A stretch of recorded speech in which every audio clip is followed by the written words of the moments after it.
Well, thank you guys all so much for coming today. This is kind of one of our go-to roundtables for a lot of this sort of stuff. I think the last time we were all together was the some of the big regulations came out or something, and it was like, what are we going to do? But thank you guys all so much for coming on. We were kind of trying to brainstorm this before we started recording about how we want to focus this today. And I think the topic we came up with was thinking outside the summer wedding. And I think, as we're moving, it's end of October now and moving into fall.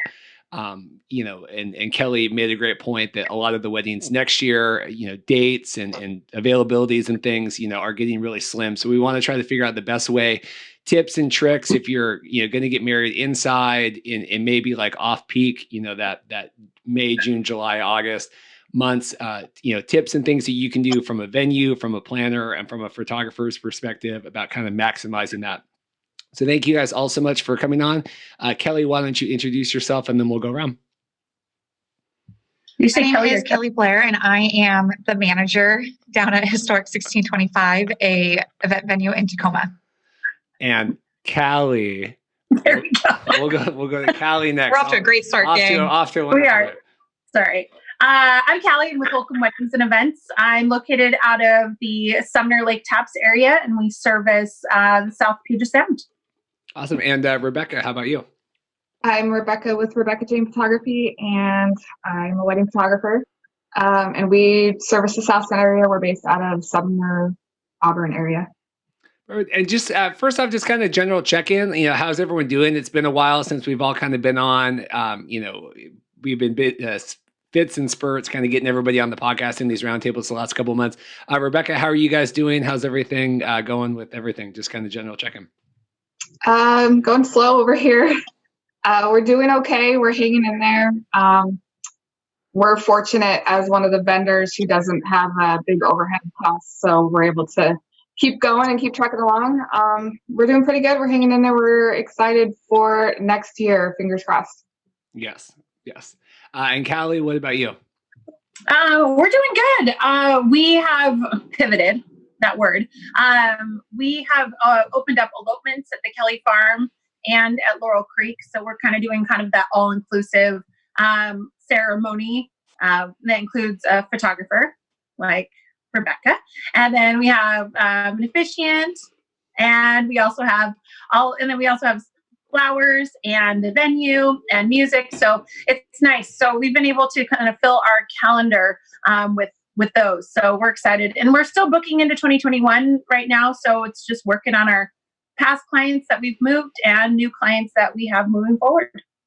And Kelly, what about you? And I am kind of excited to get your take on all this today, just as an indoor venue that for better, I think you kind of get the same all year, right? I mean, you really know what to expect. And I want to focus on some of those benefits today as well. But how's everything going for you?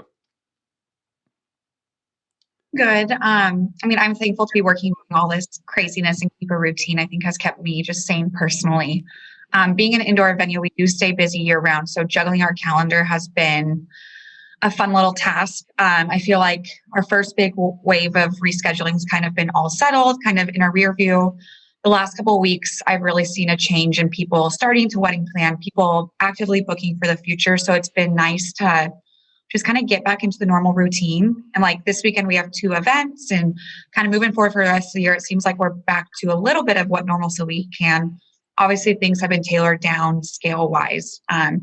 You're trying to enjoy the quiet. I keep on telling myself, hey, normally this is the time where you're like pulling your hair out, you're not sleeping, you haven't seen your friends in months, it's that time where you're living off of Diet Coke and caffeine. And so I've been trying to just personally tell myself, like, enjoy the quiet, because it's going to be like 0 to 100 whenever the floodgates open. So I've been trying to enjoy it, but I do miss the craziness. I never thought I'd say, oh yeah, I miss doing weddings, but I miss the craziness of wedding, even if it means no sleep. So absolutely. Yeah. And that's a good point too, just in talking about, shifting the calendars, and again, part of the podcast today, and thinking and maximizing those off-peak things.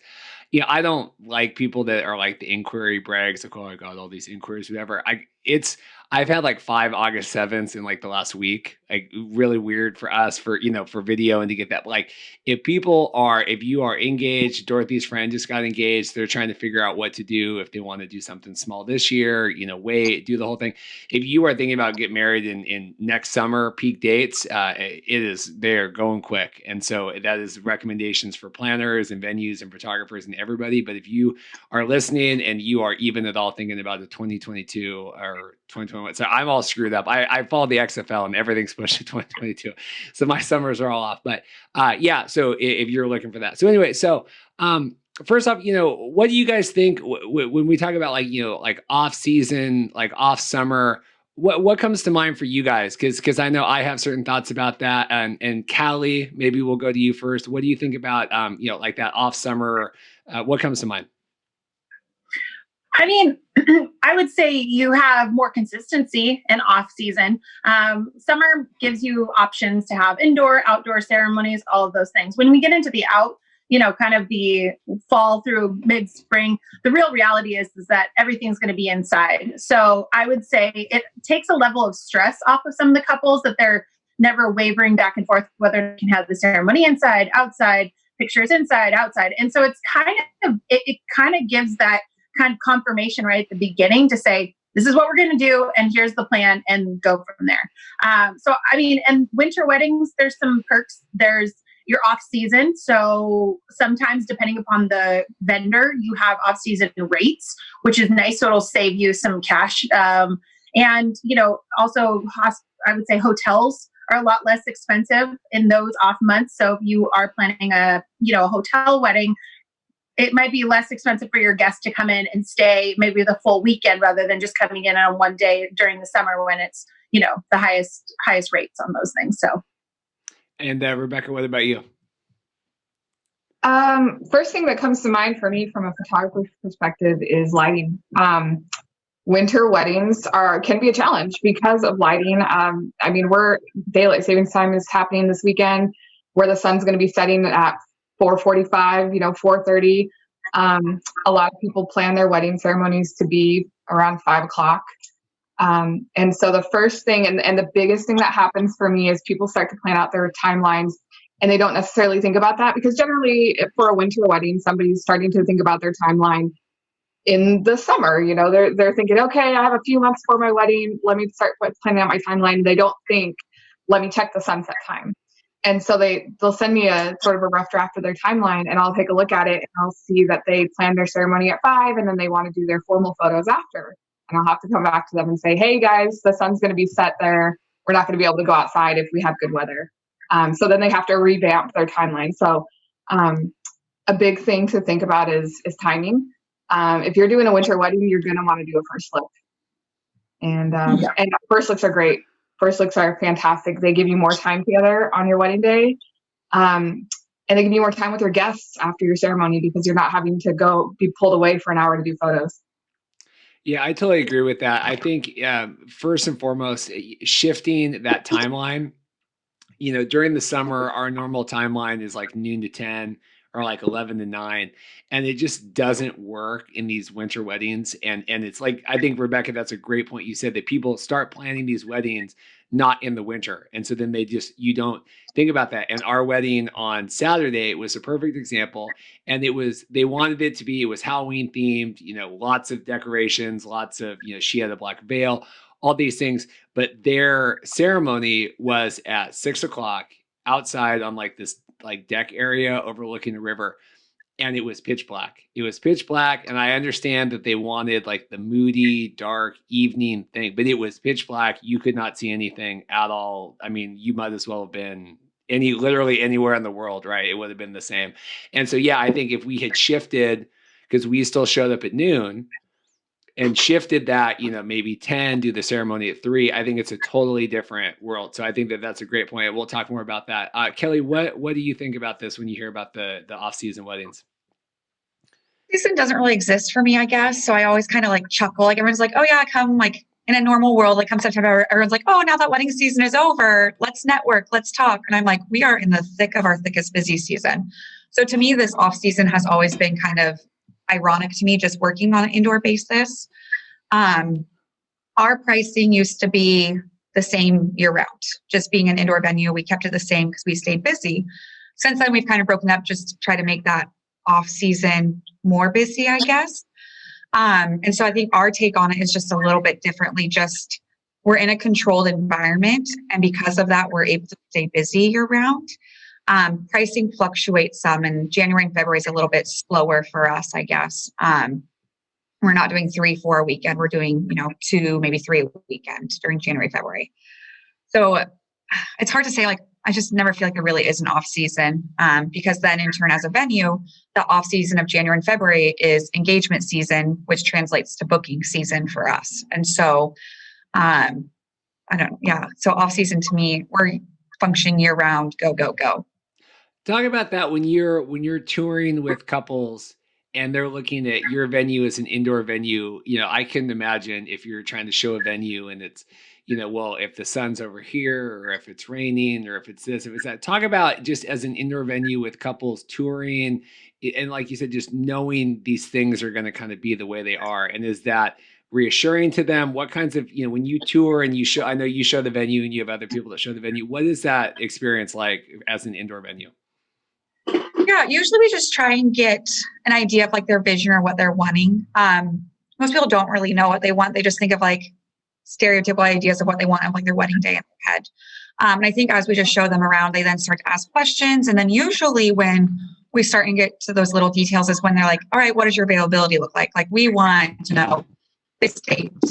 And sometimes I'm like, sorry, like all Saturdays are booked right now, or we can look into this month or whatnot. And then that's when we kind of talk about those conversations about shifting things. A lot of people are just looking for the right venue, and then adapting their wedding to fit that venue is typically what I get. There is a small group of people who are like, nope, we're getting married in the summer on a Saturday, or it has to be this date. And then frankly, it just doesn't work out because of that. But a lot of people will come in and they'll be like, yep, we're getting married on August Saturday, and they leave and they've booked a February Saturday or February Sunday. And so I think just being able to tell them like exactly what timeline might look like, what weather might look like. And for them, I think it's all about the visuals. And obviously Rebecca can talk about this, but it's really the photo ops and photo opportunities on site, off site. What does it look like if we're in a traditional downpour Washington rainy day? And so like I have a couple of photo albums, and like we'll flip through them, and I can like recall like the months and stuff of what they were taken. And you would never know that these two photos right next to each other were like, one was bright sunny August and one was like, I swear the town was going to flood. And so I think just trying to give them that reassurance and just kind of talk through things, and mostly just painting the picture that whether it's 90 degrees or -19 and snowing, like once we're indoor, we're going to be in a controlled environment, and you're going to be able to have, a beautiful celebration. No matter what's going on outside, you know exactly what's going to happen inside. And that just immediately takes off so much stress. Like the AC will be cranking in the summer if we need it, or the heat's going to be cranking in the fall, winter as needed. And so I think just knowing that that's something that's going to be controlled no matter what just is such a huge relief for those planning. And then they just kind of look at, okay, what dates work, or what does this place work for us? And then we go from there. Yeah, I still remember we had, I don't even know if you were at Historic yet. I had a wedding years ago. It was like Alexis and Joe, and they, it was. Callie did that one too. That was Kelly's second wedding. Wow. Yeah. A year, wasn't it? October 2016, or was it 2015? It was 2016. Yeah. And it was like that crazy October. They predicted it was like the windstorm of the century, that everybody was going to lose power and all this. But it didn't matter, right? Like you were inside, you wouldn't have, it doesn't matter, right? Because you're kind of just, the world could go on and whatever. And it's just the benefit of that. Rebecca, I want to talk about when couples, book you for a winter or an off-season wedding. Are they realistic about like the photos that they're going to be able to get, with you, or like in terms of, lighting and being outside and things like that? Or are those conversations you have to kind of educate them more? It's 50-50. I have some couples who they're like, I know it might rain. I totally understand. I trust like your professional opinion on, where we should do photos and how we should handle our photos. And then I have some couples who are like, oh no, it's raining. I can't believe it's raining today. And it's December 3rd. And you're like, well, it's Washington. It rains in December. So, sometimes I do have that conversation with my clients about like, hey, if it's raining, think about your indoor options. That's another reason for doing the first look. Because a lot of the times I have had couples who have opted not to do a first look in the winter. And then after their ceremony, maybe there's a room flip happening. All of their guests are mingling cocktail hour. And then at the same time, we're trying to do their formal photos on another wall in the venue. And depending on your venue, you may not have space for all of that to be happening at the same time. So it really kind of just depends on like where their venue is. For example, at Historic, they have so much space. It's huge. We really, it's not a problem. We don't run into any issues there. A smaller venue where everything's happening in one room, we might have issues. So I always encourage people to do the first look, do all your photos first. That way your guests aren't there. We don't have catering trying to flip a room, and it works out great. And I mean, 9 times out of 10, the weather clears up at some point. We're able to go outside and get some photos outside. So I always also encourage my couples to just like just like relax. Don't let the weather bother you. We'll get something. It'll happen. Even if it's an umbrella and a rain shot. And I mean, I'm sure you guys have seen my rain shots. Like I'll pull it off.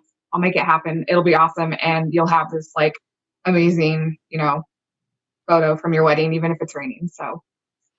Yeah, no, I remember we had Andrea and Jeff and I think that was a Callie wedding too, and we were out, and we had the wonderful rain shots outside at Kelly Farm.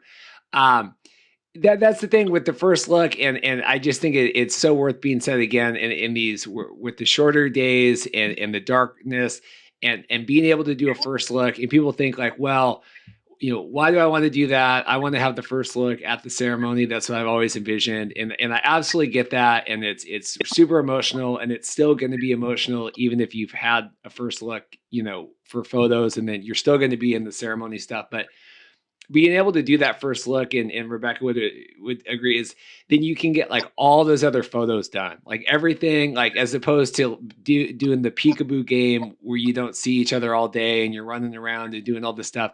You can see each other, you can do your portraits, you can do all your bridal party stuff, you can do all the family stuff, because what ends up happening, and we all know this, is like, if you don't do the first look, maybe you do try to do, okay, let's do the guys' photos, and then let's do the girls' photos, and let's do like her family or his family or whoever. You always end up forgetting one, or you always end up having to redo part of them. It never really saves that. I mean, it's a benefit, right? But it never really saves that much time. So just being able to do that. Callie, what do you think about that? And then I have a follow-up from a planner, but what do you think about the whole doing the first look in terms of you and building the day for your couples? Yeah. When I hear a couple that doesn't want to do a first look, the first thing I ask is why? Like, what's the real reason behind the first look or not doing a first look? And, it runs the gamut. And then I try to explain, like, if you don't do this, here's X, Y, and Z. It's going to happen. You're going to miss this part, this part, this part, this part, this part. Your guests are going to be waiting extended periods of time. So cocktail hour runs a lot longer. You run the risk of lighting being a complete issue, because if you do on an average Saturday night, 5:00 ceremony, by then it's already dark. So your guests are coming in when it's dark. So it's just, it prolongs the whole thing. And, there are some brides that are like adamant about, no, like, this is it. This is what we're doing. And I say, okay, well, your trade-off is either really great photos or you seeing your fiance at the end of the aisle. And I said, you got to give them those as the two options, but at least giving them all the information as to why, the reason why.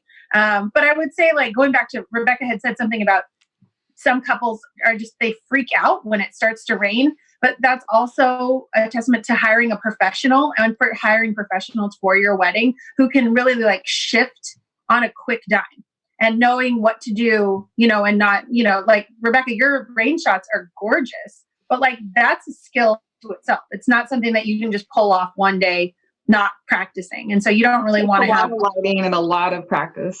Yeah. And so for couples that, and that's one of the reasons you hire professionals, because you can have that shift quickly and have it look like you executed that on purpose. So I would say also, in part of the planning too, is asking couples, do they want to do it early? If they don't want to see each other until afterwards, or they want those, sunset photos at 4:00 in the afternoon, then they're going to have to do an earlier ceremony, and they're going to end it earlier. That's just what's going to happen. So, I think it's informing the clients as to the reason why we do these things, not because we want to shift their whole vision of their wedding, but just to give them the reason behind it. Yeah, I think, and that's a great point, and this is something that I've really dealt with a lot this year with just different circumstances. And we've had a lot of live streams and things where it's been a lot of give and take. And, the perfect example on Saturday, on Sunday, we were doing this ceremony, and the bride ended up picking some music, and it wasn't working with the live stream. And it was one of those things, and we were getting these copyright issues. And, we're trying to talk with the dad, and we're saying here, we can do this or we can do that. Right. And there's pros and cons to both. And we can either not use that music, and then it's going to be fine and it's going to go on, or we can keep using that music and we're going to risk YouTube cutting off. You're going to lose, you got 80 people on the stream, you're going to lose the stream.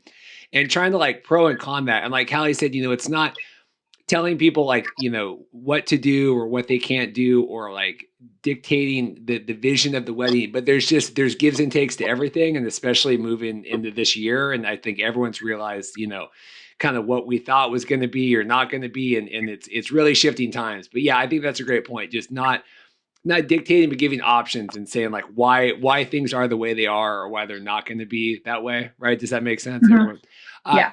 Callie, when people reach out to you to plan a wedding that is going to be in the off season, are there certain considerations you take into mind, or do you ask them different things than you would someone that was getting married in August? I mean, yeah, I ask, first and foremost, what time ceremony are we going to go for? Are we going for an evening event, or are we going for a daytime event? Because in the off season, I find that it's I have done quite a few brunch or lunch ceremonies and receptions where, it peters out at about 6 or 7 o'clock that night. And then, the couple either has an extended party, which we have seen, and it's, a non-ceremonial piece. But those are the kind of things then, if they decide to do an evening event, which is probably most typical, then we're asking them, okay, great. Well, you're probably going to have to start a little earlier, because we're going to be able to have to do photos earlier, which also extends the time for photos. And then, and video. I mean, realistically, those are the two things. Hair and makeup starts a lot earlier. And so just asking the question of, here's again, the trade-off. What if you want these things? This is what we're going to have to do to accommodate your requests. And I would say the ceremony, obviously, for inside is a lot easier because we have a general idea, but there's some venues that an indoor ceremony and an indoor reception call for a flip. So depending upon the venue itself, where are all those people going to go during that flip time? And so sometimes it means that we have to rent an extra tent just to accommodate a cocktail hour, maybe out on an outdoor patio, in order to do the flip. Depending on, I would say, there's a lot of variables. Guest count has a lot to do with it and those kind of things. But that also can be more costly than a venue where you can do everything in one space without having to rent a tent too. So I think there's pros and cons to all spaces. And I think that those are the questions we ask ahead of time too. Kellie, as a venue and dealing with those timelines and those shifting timelines, if it needs to be earlier or later, accommodating those and venue rentals and all of that, how does that work from your guys'? Is it, you have it for 6 hours, or how does that work? I have no idea. Yeah, so we include 10 hours of time in our rentals. And then the couples can choose how they use that between noon and 1 a.m. The noon start time, sometimes we can be flexible on, but from our end, we have people here till 1 a.m. on Saturday. We then have to clean it, get it flipped, reorganized, ready to go. We need that time here. But speaking like winter wise, a lot of people always come into wedding planning thinking, their event's gonna be the party of the year. A lot of times it is, but like in their head, it's like, oh yeah, we're gonna go to 1 a.m. And then a lot of sometimes we see like those winter couples, all of a sudden it's like, can we actually do noon to 10? And they've become more realistic or kind of settled in plans.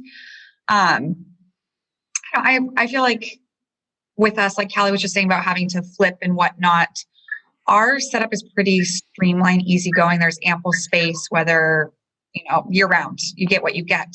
And for that reason, I love winter weddings, fall weddings. They work seamlessly, which I know is a challenge that a lot of vendors have other places. It's like, okay, now where do these guests go? We got to get everyone out. We got to get all these tables set. Got to get them up. And for us, it's like, sometimes we're just moving chairs and shuffling people to the next room and all is good. But timeline wise, we're pretty flexible. We give them ample of time. A lot of times our couples days start at a hotel or a salon or somewhere else getting ready. That piece typically isn't done here. But noon is usually as early as we really ever need, truthfully.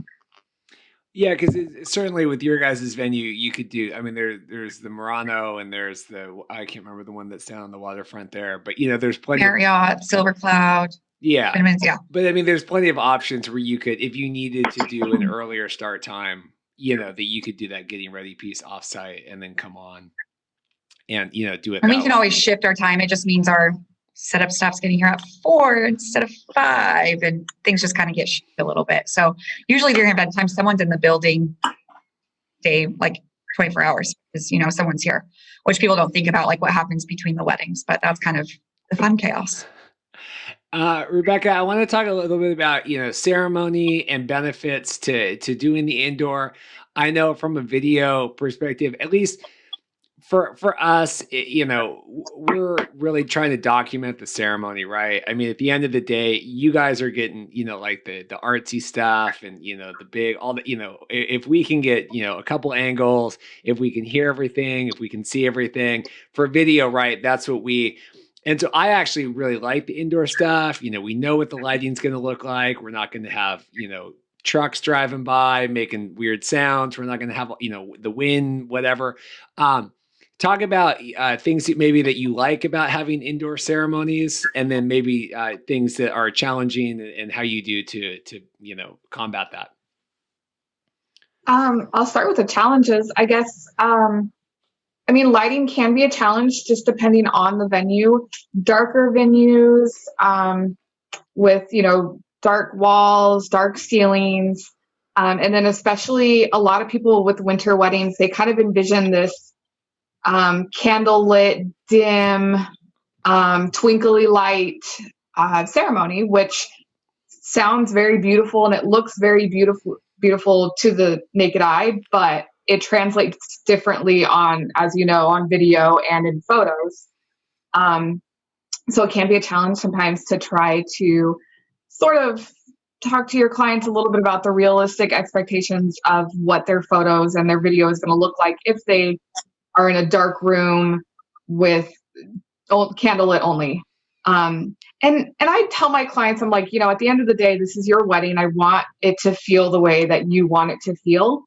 And I can work with being in a dark room. It doesn't scare me. It's not an issue. It just means their photos are probably going to be a little bit darker. Same goes for video. It means their video is going to be a little bit darker. And it's not an issue. I can bring in lights and I can light them and I'll talk to them a little bit about that as well. If they want me to, if they're okay with me putting a flash on a stand in a corner to light the photos that I need. And most couples are totally fine with that because it's not a continuous light. It's just a flash every so often. And most people don't even really notice it.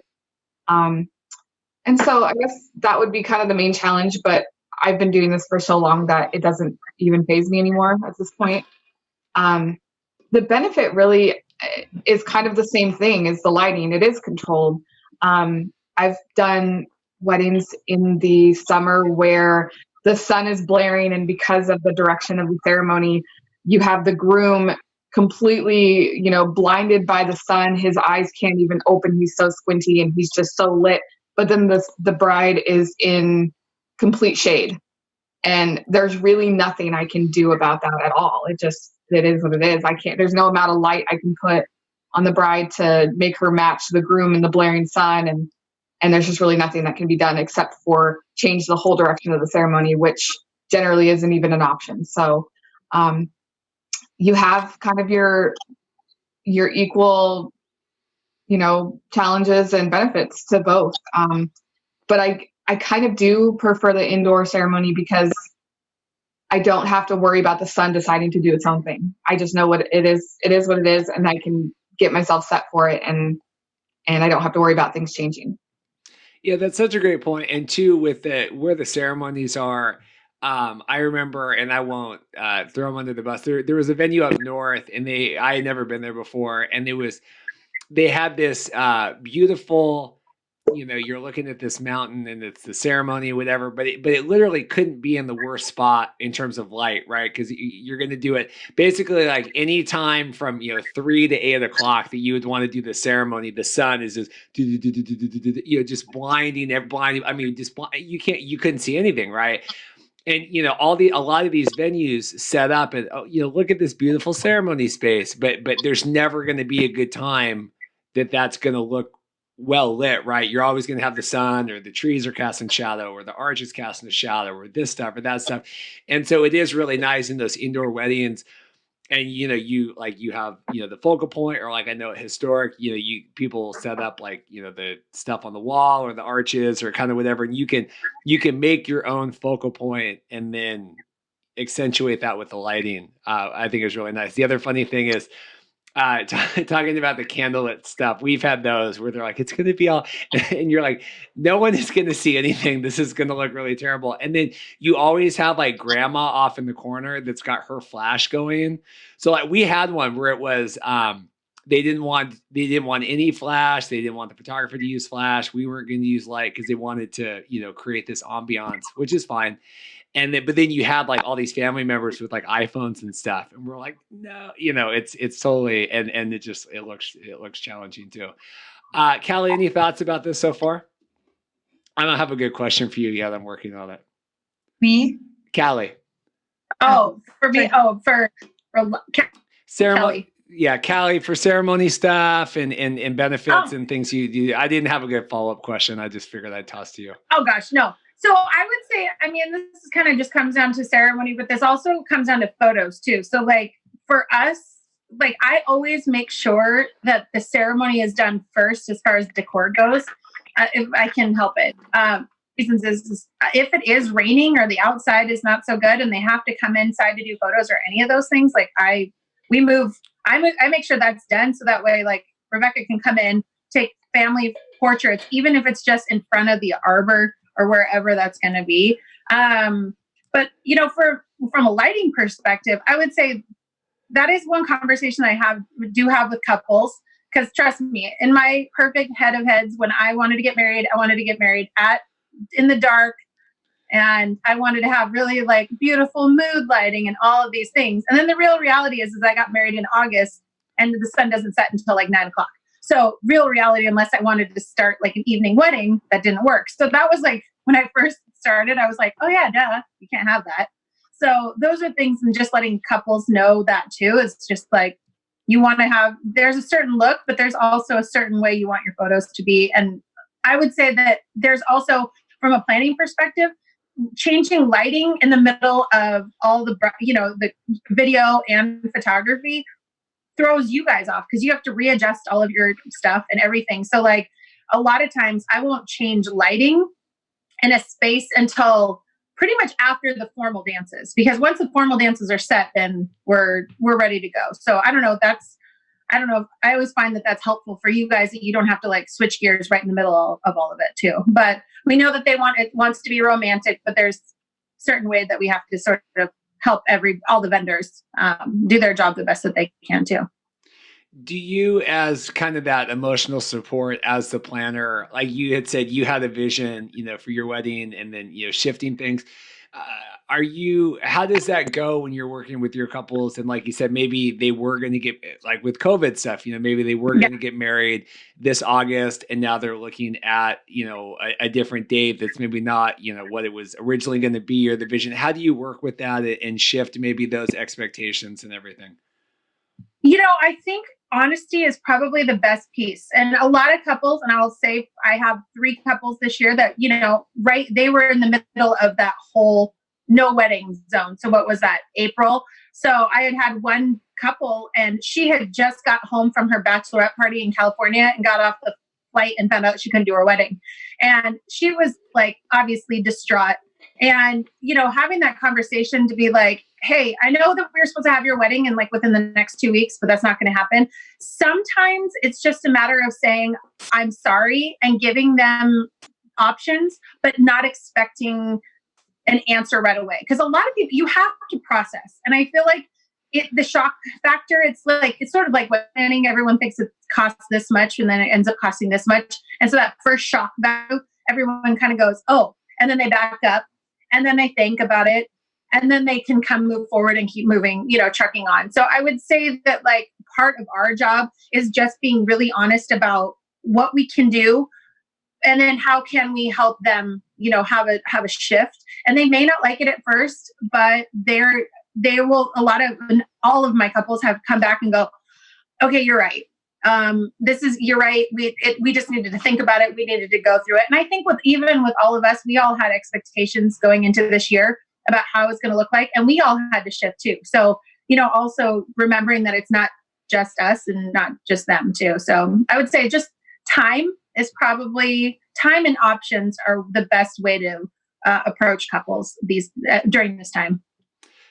Kellie, you're obviously on that side of things too, with shifting dates and reschedules and stuff. How does that go? And I know that you, I'm sure, have a lot of different stuff, but in terms of moving weddings and trying to settle those nerves or settle those worried thoughts.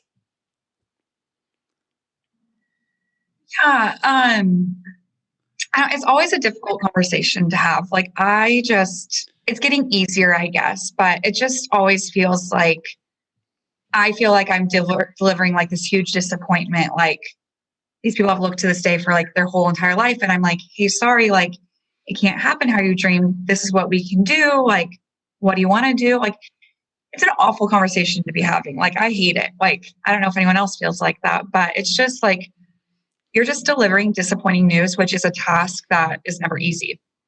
And so usually I just kind of like, just start the conversation. Usually that initial conversation, I just know is going to be shock value. It's me the follow-up conversation that happens in like a week where usually we get down to the nitty gritty and really talk through things.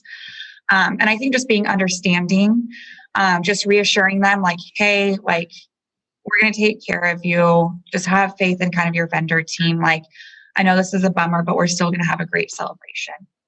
And then just kind of talking through the options and just kind of painting the picture of what can happen, what can be, all of that kind of stuff. I don't know. I just feel like I've become like a therapist this year, like part-time sort of. But I just think that anytime, like, I just feel like part of being in the wedding industry, it's like you get the clients that come to you and really they've only thought of their wedding at like the surface level. Like, what is this going to look like? Like the pretty visual, like what's going to be my mantelpiece, like my canvas photo on my mantle. What is that going to look like? And they don't think of like all the logistical little pieces. And so like the lighting, what the venue looks like, timing, all that. I think they're just like, I know this is what I like, make it happen. This is what I want. But it's like, if you want bright white, natural light, natural photos, pastoral look, and then you book a brick venue, like you kind of got to tailor that. And so I think really just navigating, this year versus other years is really just taking what your client wants, kind of, saying, oh yeah, like we're going to make that happen, but kind of being realistic with it and getting them to like that happy medium where they're still getting what they want. They just don't realize that it's a little bit altered than what they first thought, I guess, if that makes sense. I think so many people just come to us with the end product that they want and don't realize how much it actually takes to get there. So bright, white, natural looking photos in a dark venue like this, like Rebecca, like really conversation with the couple, like, yeah, we'll do our best, but just know you're surrounded by brown when you want to be surrounded by bright white. So yeah. It's definitely tough, and we just to plug this own podcast, the episode that we have posted this week, I think we called it "Grieving Your Wedding," but we had a talk with Alan and Anne-Marie, who's an officiant, and then Jenny Gigi about kind of this whole thing. And if anyone's listening, vendor and couple, I thought it was really nice. Just really, it's just been a lot for everybody this year, from every side of, from people planning and people that got married and didn't get married, and the vendors and everything. And so I thought we had a really good, there was no really like answers to come from it, but it was a nice I thought it was a good discussion about just grieving the different losses and emotions and everything that everyone's going through. Rebecca, for you, and to round out this topic, for your couples, if you've had people have to shift and maybe change venues or change time of year or anything like that, how have you gone through that process with them and working through their expectations of what to expect from their photos and their day?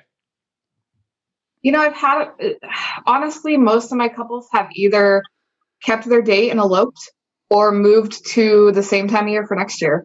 So really, I haven't had to deal with a lot of that.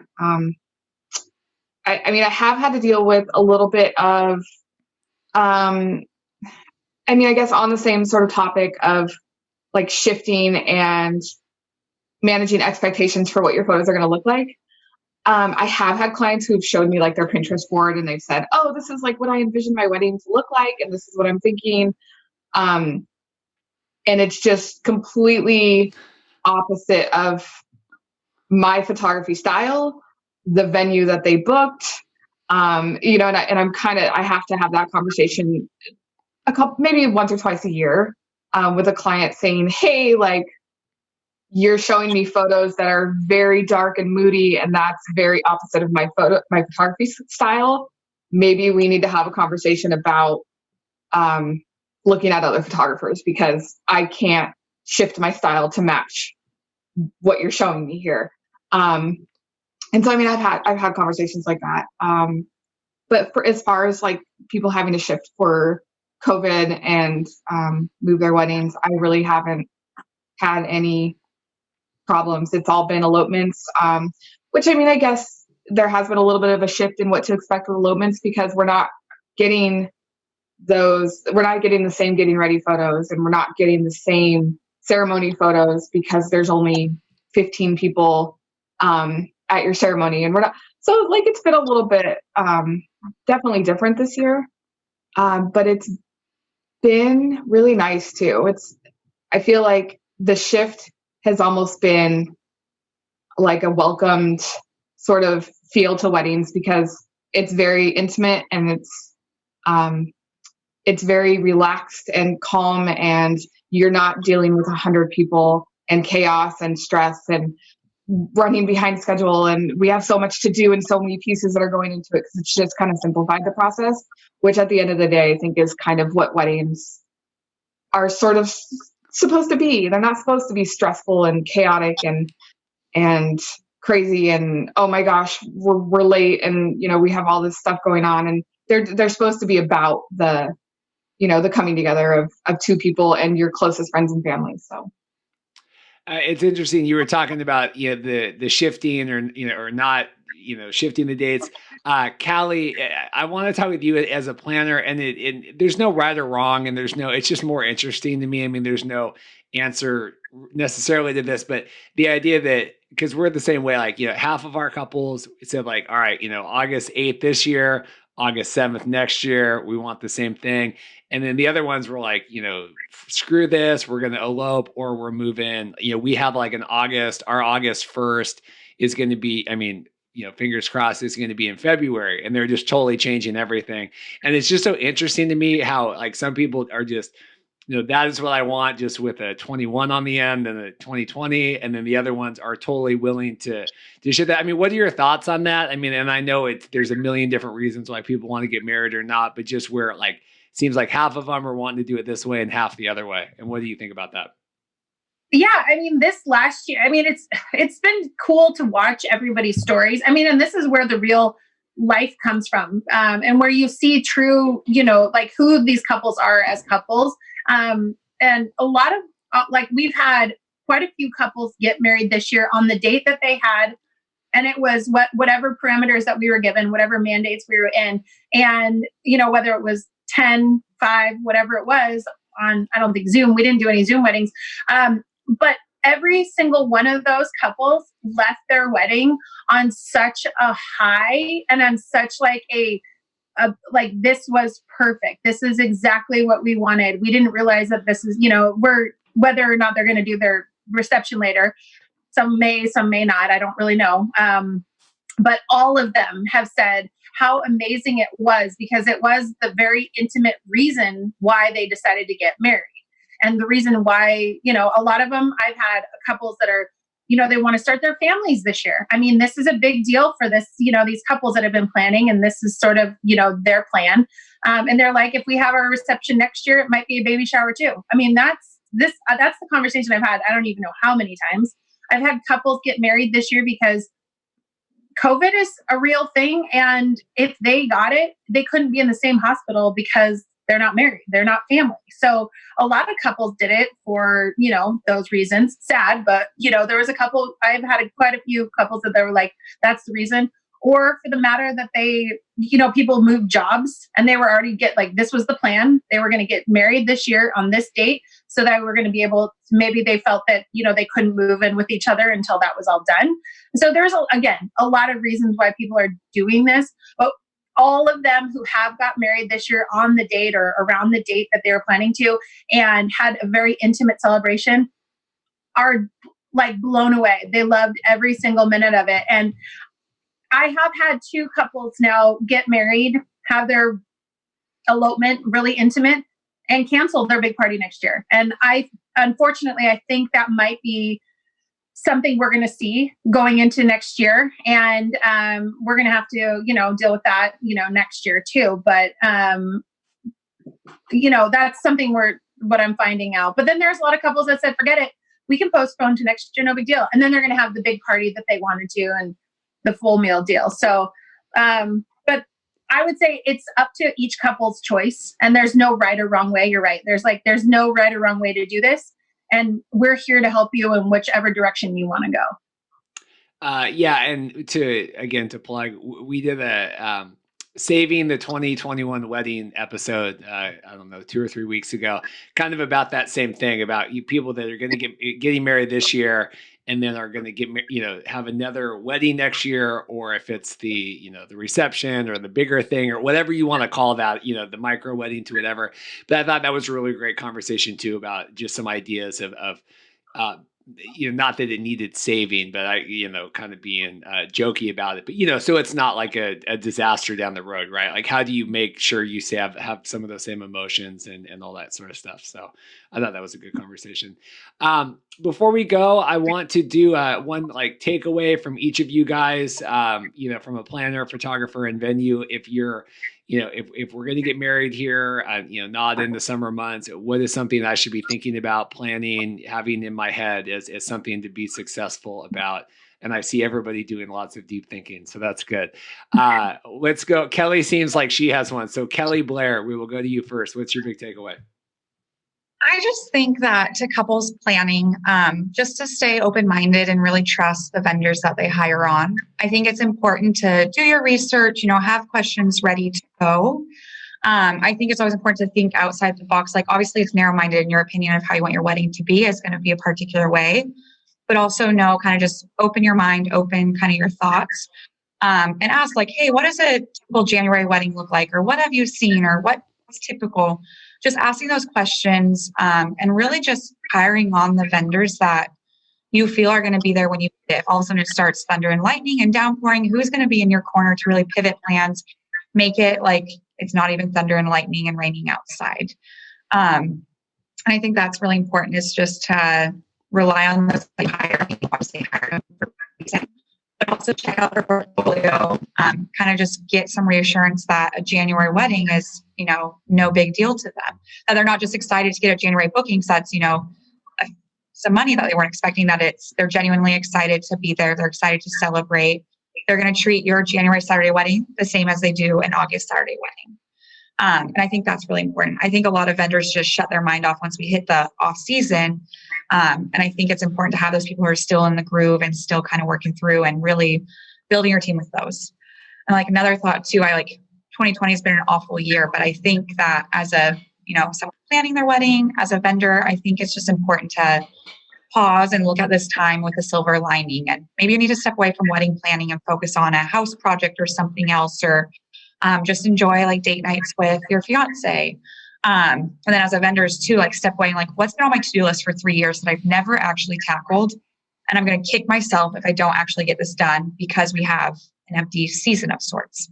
And so I think that's kind of my takeaways, my advice, and then kind of my recap on the whole idea of winter off-season weddings. But hey, we function year-round, so you guys can come party with us any weekend of the year down here.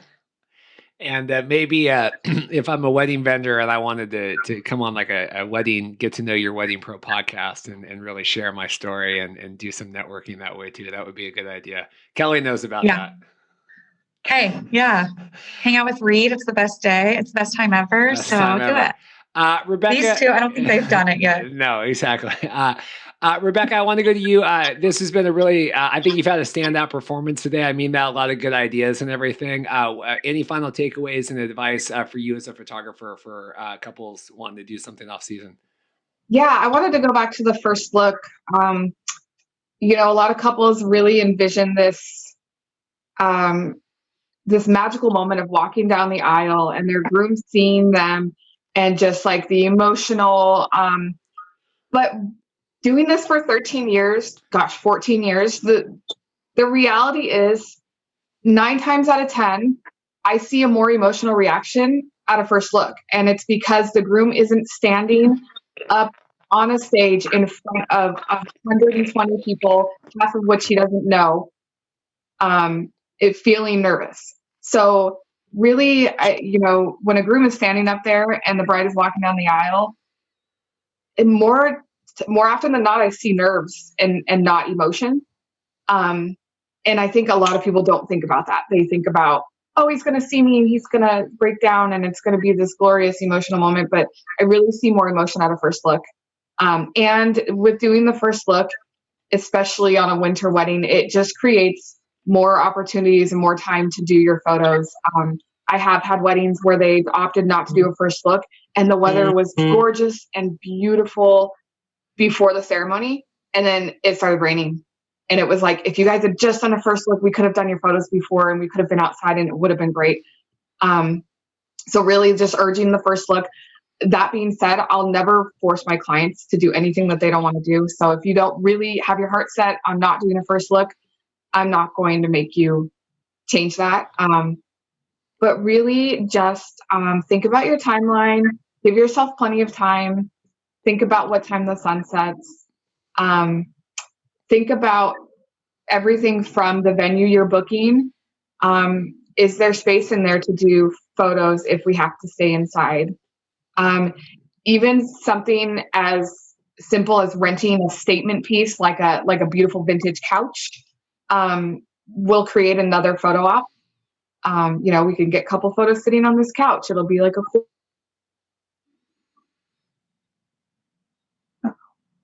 Oh, we lost Rebecca there for a second. Sorry, we lost you for the last 10 seconds. We were on the couch. We rented the statement couch. We were getting photos on the statement couch.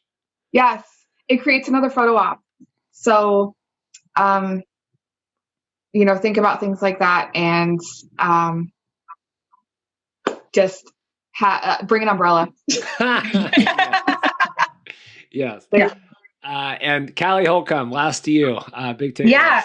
Here's some things to think about in a winter wedding. A lot of your, when you get married, it seems like it's an onslaught of all of your friends also get married within a couple of years. And I feel like a lot of our couples have weddings that they're in pretty much all summer months. And so doing an off-season wedding, not only changes the dynamic and maybe you can enjoy all of your friends' weddings in the summer, but it also gives all your friends the focus to be at your wedding.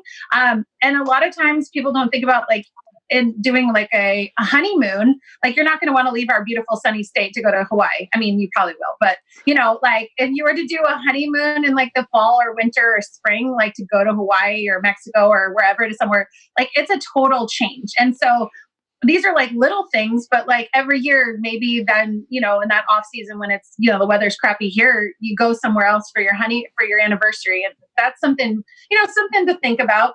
Another, I know we touched on it as far as like ceremony goes, but like the evening weddings really do give you the ability to have that candlelight, and the winter weddings, because it gets darker quicker, that candlelight does show up and it makes it really pretty and romantic too. So, we may have to adjust for photos, but that's okay. At least you still get to have beautiful candlelight on your tables or down your aisle. And it sets that glow factor for your wedding as well.